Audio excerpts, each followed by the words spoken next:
तो hello everyone, स्वागत है आप सभी का एक और नए वीडियो के अंदर। और मैं लेकर आ चुका हूँ आप लोगों के लिए एक और चेनसॉ मैन की नई वीडियो। तो अगर आप लोगों ने इससे पिछले एपिसोड्स नहीं देखे तो आप चैनल पर जाकर उन्हें चेकआउट कर सकते हैं। और अब तक तो आपने इस चैनल को सब्सक्राइब कर ही लिया होगा, और अगर नहीं किया तो फिर से सब्सक्राइब कर ले ताकि इस टाइप का क्वालिटी कंटेंट आपसे मिस ना हो। तो एपिसोड की शुरुआत में हम देखते हैं कि वो सारी डॉल्स और भी ज़्यादा डॉल्स बनाई जा रही थी, और अब एक पूरा का पूरा ग्रुप बिल्डिंग की तरफ जाने लगता है।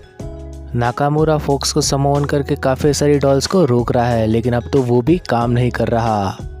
इस सब के बाद एंजल सभी लोगों को पीछे हटने को कहने लगता है और अपनी लाइफ साइंस स्वॉर्ड निकालकर उन सभी लोगों को हटाने लगता है।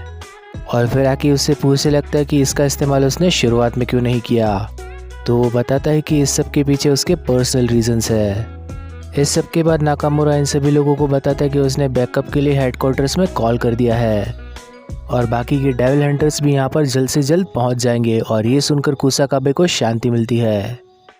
इस सब के बाद हम देखते हैं कि बाकी के डेविल हंटर्स वहाँ पर आकर बात करने लगते हैं। उस स्टोर के बाहर से इन सभी लोगों को सारी डॉल्स को हटाना था। और फिर हम देखते हैं कि कौन सी भी यहाँ पर पहुँच चुकी है।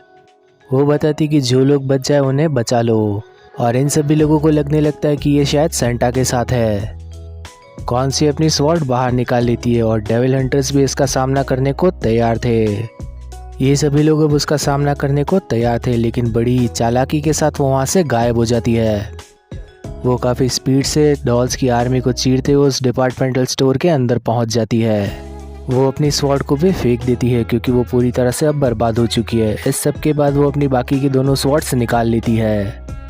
हमें फिर से वही जगह दिखाई जाती है जहाँ पर डेविल हंटर्स मौजूद थे, और इन लोगों के सामने यहाँ पर कौन सी की फील्ड थी, और वो भी सारी की सारी। एक बंदा अब यहाँ पर कहने लगता है कि वो ज़्यादा दूर नहीं गई होगी। फील्ड बताती है कि मुर्दे बात नहीं करते, और यहाँ पर इन सभी लोगों को कुछ समझ नहीं आ रहा था क्योंकि ये सभी लोग जैपनीज थे और वो फील्ड चाइनीज़ में बात कर रही थी।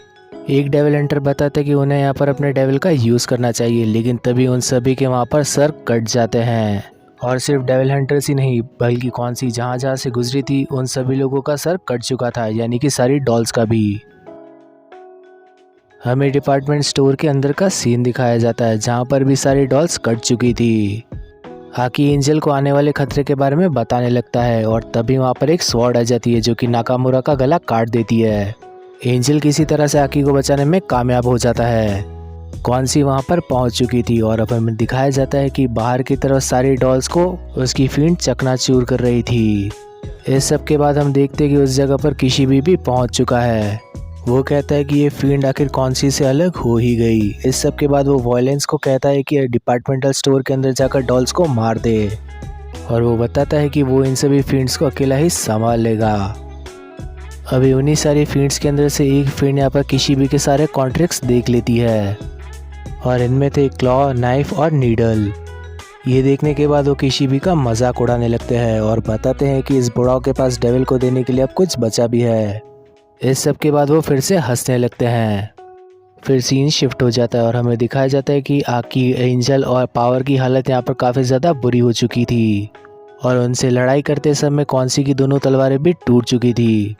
वो डेंजी के पास जाकर उसे काफ़ी ज़ोरों की लात मार देती है। कुसाकाबे और तामाकी भी उस पर अटैक करते हैं लेकिन नाकामयाब रहते हैं। ये सब देखते हुए योशिदा अपने डेविल ऑक्टोपस को बुला लेता है, लेकिन वो इतनी ज़्यादा तेज़ थी कि वो उसे मार देती है। ऑक्टोपस वहाँ पर पहुँच जाता है और योशिदा अपनी इंक का इस्तेमाल कर कर वहाँ पर अंधेरा कर देता है। योशिदा उस पर नाइफ से अटैक करने ही वाला था, लेकिन तभी वो उसकी प्रेजेंस महसूस कर लेती है और योशिदा को लात मारते हुए वो उसका नाइफ भी ले लेती है। इतनी देर में वो उसे मारने ही वाली थी कि तभी पीछे से आवाज़ आती है, कौन सी, काफ़ी लंबा समय हो गया तुम्हें देखे हुए। और किशिबी उसकी फील्ड्स को चाकू के सहारे पकड़े हुए था। डेंजी और पावर को जगाने के बाद वो उसे अपनी फील्ड्स दे देता है जिसे उसने चाकू के सहारे पकड़ा हुआ था, और फिर वो कौन सी के साथ कोने में बैठ जाता है। कौन सी अपनी बाकी की दो फील्ड्स के बारे में पूछने लगता है, तो यहाँ पर किशिबी बताता है कि वो दोनों भी जल्दी पकड़ी जाएंगी, और इनकी बातों से हमें लगने लगता है कि ये दोनों एक दूसरे को जानते हैं। तो आखिर ये दोनों एक दूसरे को इतनी अच्छी तरह से कैसे जानते हैं, ये तो हमें पता चलेगा नेक्स्ट एपिसोड में, जो कि जल्द ही मिलेगा इसी चैनल पर।